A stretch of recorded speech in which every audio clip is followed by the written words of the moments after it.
Good afternoon. It is an effort to combat racism in Rochester. The Commission on Racial and Structural Equity, or RACE, releasing its inaugural report this morning. It's nearly 300 pages worth of strategies and recommendations to fight racial injustice. Erica Cost is live now with more on the group and its recommendations. Erica, good afternoon.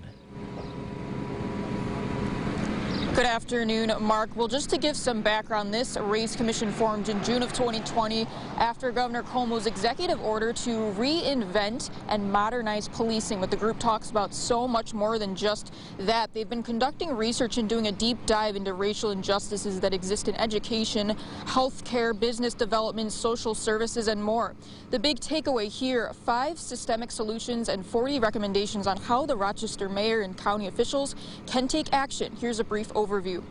The first, create and invest in sustainable economic opportunities in Black and Latinx communities to help them advance in careers. Implement programs that increase diversity and practices that disproportionately drain resources from Black and Latinx communities. An example they listed is decriminalize violation offenses, decentralize services and embed them in trusted agencies. An example they listed is community alternatives to policing, embed accountability measures in all policies to ensure equity. Now, policing was a focal point this morning, especially with recent pushback from the community over how Rochester police handled the death of Daniel Prude and now Tyshawn Jones. Take a listen.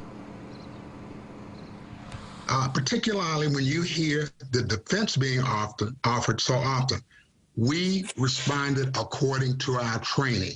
Well, what is that training? What is that training? And people are saying, well, if that's the way you're trained, that's not appropriate.